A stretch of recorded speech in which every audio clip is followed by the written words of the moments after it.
Hello दोस्तों, अगर आप भी कक्षा 11 के छात्र हैं तो लेकर आ चुके हैं भौतिकी का ना बिल्कुल ना रियल प्रश्न पत्र। ठीक है, ऑब्जेक्टिव हम करा दिए हैं। ठीक है, इस वीडियो में हम सब्जेक्टिव कराने वाले हैं। ठीक है, तो चलिए वीडियो को बिना देरी को स्टार्ट करते हैं। 50 नंबर का आपका पेपर होने वाला है। ठीक है, विषय कोड 117 रहने वाला है। समय मिलने वाला है 1 घंटा 30 मिनट का। ठीक है, साइंस वालों के लिए भौतिकी का पेपर होने वाला है, यानी फिजिक्स का। ठीक है, कक्षा 11 मासिक अक्टूबर 2024 का। चलिए बिना देरी को पेपर को स्टार्ट करते हैं। अगर आप लोग अभी तक चैनल को सब्सक्राइब नहीं किए, चैनल को सब्सक्राइब करो, वीडियो को लाइक करके अपने दोस्तों के पास भी शेयर करो ताकि उनका भी हेल्प हो जाए। ठीक है, चलिए बिना देरी को पेपर को स्टार्ट करते हैं।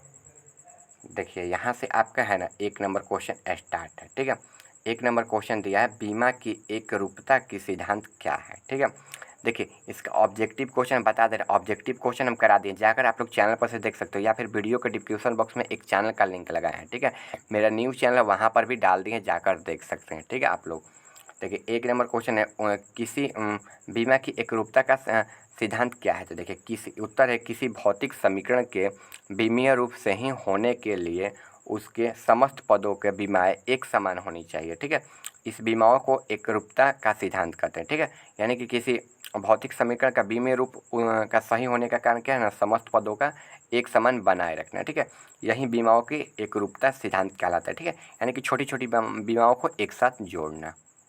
चलिए आगे है, औसत वेग तथा तांत्रिक वेग का परिभाषित करें। ठीक है, तो देखिए औसत वेग, तो औसत वेग वाहक या अभिक्रिया का कुल दूरी या समय के भाग के रूप में परिभाषित किया जाता है। ठीक है, यह बदलाव की समीक्षा के लिए प्रयुक्त होता है। ठीक है, ये आपका राइट आंसर हो जाएगा। ठीक है, और देखिए यहाँ पर ताक्षणिक का बता दे रहे हैं, तो देखिए ताक्षणिक का हो जाएगा ना, ताक्षणिक वेग वह वेग है जिसमें यात्रा कर रहे वस्तु की स्थिति बदलती है। ठीक है, यह अक्षरश किसी क्रिया के दौरान किसी औसत वेग का मान होता है। ठीक है, यानी कि ऑप्शन क्या हो जाएगा, ये आपका राइट आंसर हो जाएगा। ठीक है, और वीडियो के डिस्क्रिप्शन बॉक्स में ऑब्जेक्टिव क्वेश्चन का लिंक लगा दिए हैं, जाकर आप लोग चेकआउट कर सकते हैं।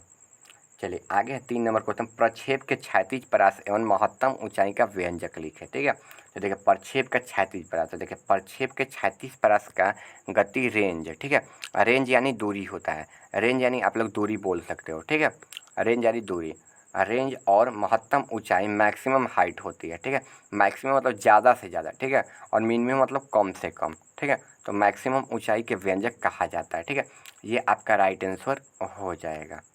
चलिए आगे है, घर्षण कोण तथा विराम कोण किसे कहते हैं।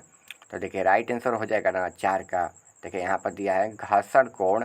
ठीक है, घर्षण कोण वह कोण है। ठीक है, घर्षण कोण वह कोण है जिस पर घर्षण बल कार्य करता है। ठीक है, और विराम कोण वह कोण है जिस पर घर्षण बल परिणाम स्वरूप कोण से आदि कोण निकालता है। ठीक है, ये आपका आंसर हो जाएगा। ठीक है, अच्छा समझ ले, घर्षण कोण किसे कहते हैं और विराम कोण। तो घर्षण कोण वह कोण है जिस घर्षण बल का कार्य करता है। ठीक है, और विराम कोण वह है जो घर्षण बल के परिणामिक स्वरूप कोण आदि कोण निकालता है। ठीक है, 4 ये आपका राइट आंसर हो जाएगा। ठीक है, चलिए आगे है, संरक्षी बलों का प्रमुख लक्षणों को लिखें।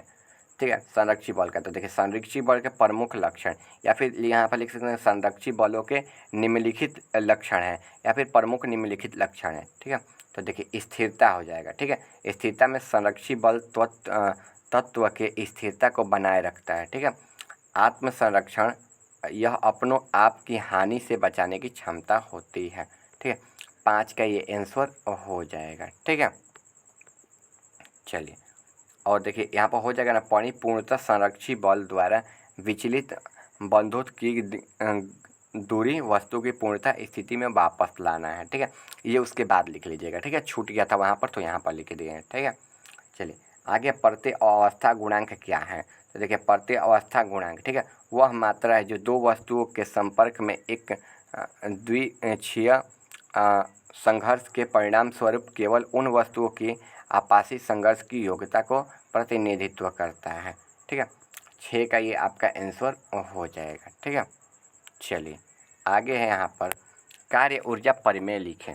तो देखिए कार्य ऊर्जा परिमेय वह परिमेय है जो वस्तु के द्वारा किए गए कार्य के रूप में परिणामित ऊर्जा को प्रतिनिधित्व करता है। ठीक है, ऑप्शन क्या हो जाएगा, सी ऑप्शन इसका मतलब यही उत्तर हो जाएगा। ठीक है, क्वेश्चन का आंसर ये हो जाएगा। ठीक है, देखिए यहाँ से आपका दीर्घ उत्तरीय क्वेश्चन स्टार्ट हो रहा है। ठीक है, यहाँ से आपका दीर्घ उत्तरीय क्वेश्चन स्टार्ट हो रहा है। ठीक है, दिया है 11 नंबर क्वेश्चन, सरल आवर्त गति करते हुए एक कण की गति ऊर्जा तथा स्थिति ऊर्जा का व्यंजक लिखना है। ठीक है, सरल आवर्त गति करते हुए एक का गति ऊर्जा और स्थिति ऊर्जा का व्यंजक लिखना है। ठीक है, तो देखिए इसका उत्तर देख लेते हैं।